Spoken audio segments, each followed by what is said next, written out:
Part of the problem, and this, by the way, goes back to the 1980s with Microsoft, is Bill Gates found out that it was very difficult to manufacture a way to navigate through the patent universe, saying that it's Microsoft holding the patents. And he became the architect of a very cunning program of putting patents in holding companies that didn't have anything to do with the name of the organization.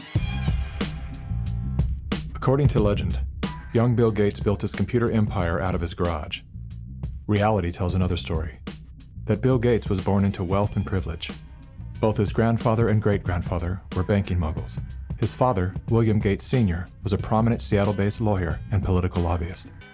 Through his father, Bill Gates learned the ins and outs of law and politics and how to manipulate those governing forces. I'm Bill Gates, chairman of Microsoft. Bill Gates dropped out of college to start Microsoft. He is credited with inventing the operating system that became Windows. However, he played no part in the invention of Windows. The fact is, he bought an existing operating system from Seattle Computer Products, had it modified, then licensed it to IBM. That didn't stop him from taking all the credit. I don't see Bill Gates as this great creative person. I see him as an opportunist. While Microsoft's co-founder Paul Allen was struggling with cancer, Bill Gates seized the opportunity by attempting to cheat him out of his share of the company's fortune. They were basically talking about how they were planning to dilute my share down to almost nothing. And it was really a shocking and disheartening moment for me. And you were sick? Well, I think I was still probably in the middle of radiation therapy.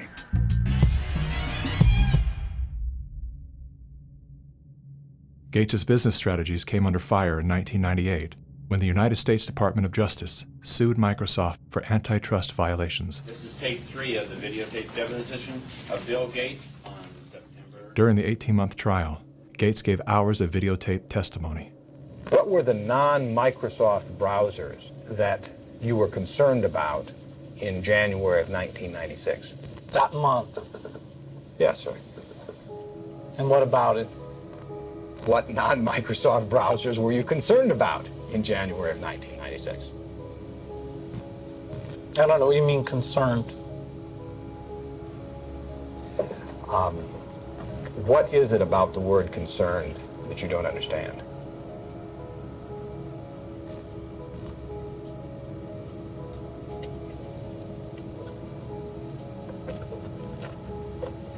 I'm not sure what you mean by it.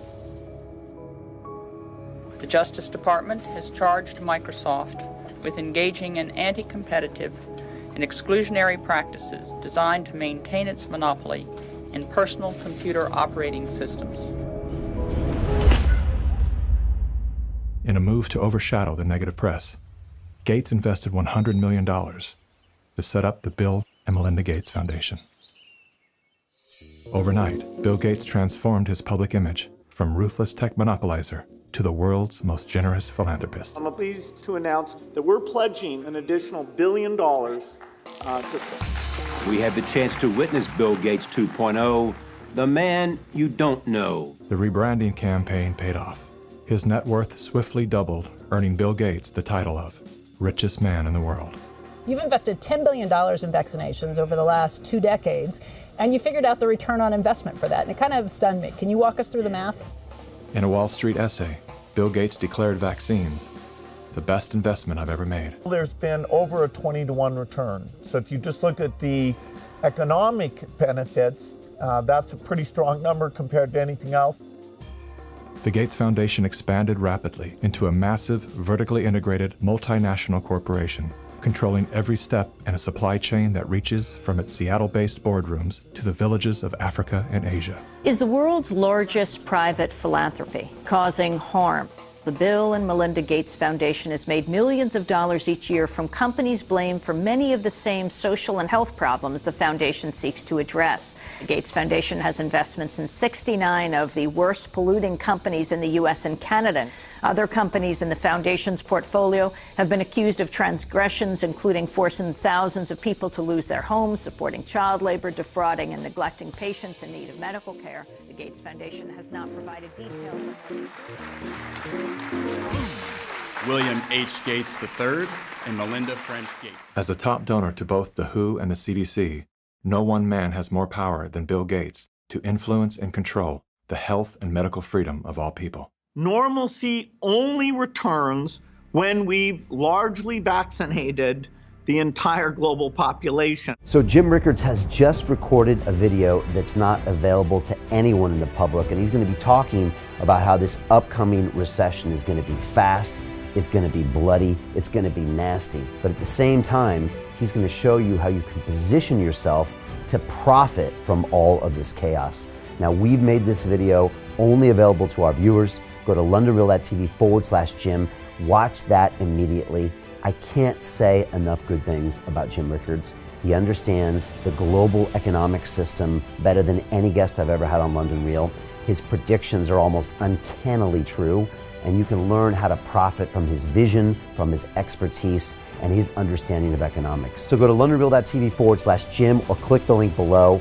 It's an excellent, excellent look on what's going to happen in the future and how you can position yourself to profit from that. Jim is one of the best in the business, one of my favorite guests on London Real, and he's very, very good at predicting the future and showing us all to profit from it. So click the link, and I hope you enjoy.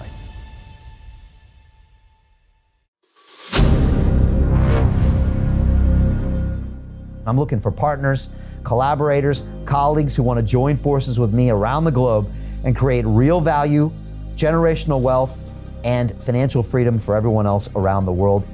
Get involved in the cryptocurrency markets, get involved in the NFT markets. This is your moment. Life all comes down to a few moments.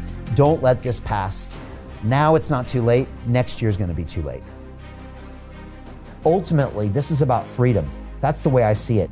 This is about giving power back to the people and enabling billions of people worldwide to use the financial markets to improve their lives and those of their friends and their families and their communities.